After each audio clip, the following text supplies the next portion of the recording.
The first job interview I ever did was the most terrifying experience, and I think I'll be scarred for the rest of my life. This is the worst job interview story you'll ever hear, I guarantee it. I was like 21 at the time, one of the first interviews I'd ever done. It was at a fancy law firm for like an internship position. I was very intimidated by the formality. Went up there, and it was in like a big boardroom, big fancy boardroom, with a big boardroom table, fancy leather chairs around the boardroom table, 4 lawyers across from me. I was very intimidated, but I started out, I was going okay, very nervous. About 20 minutes into this interview, I get a text on my phone, and it went off. I'd forgotten to put my phone on silent. So there was just like a big bing, and I'm like, God, that's unprofessional. So I didn't acknowledge the bing and just kept answering the question.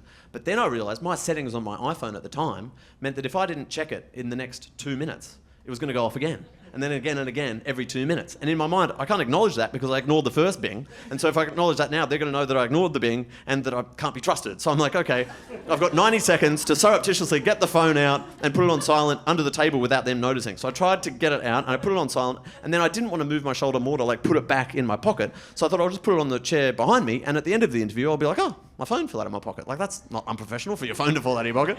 Perfect plan. God knows what my answers were while I'm thinking all this. So about 20 minutes after that, the interview gets the vibe that it's about to wrap up. And I'm thinking to myself, I'm going to have to do some acting here. Like, if I don't sell the authenticity of noticing the phone, they're going to know about the whole scheme. And that's even more deceitful. I've really got to be authentic when I notice this phone. Get ready to act. So then the interview ends. 4 people stand up. They come around. I shake all 4 of their hands. And then I do a big, oh, would you look at that?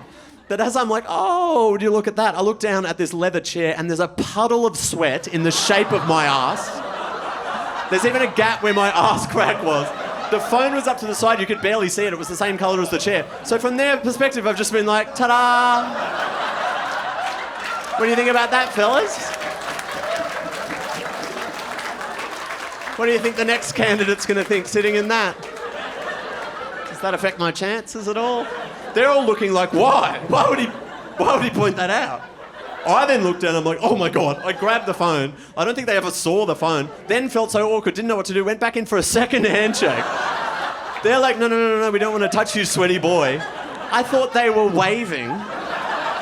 So I backed out of the room waving.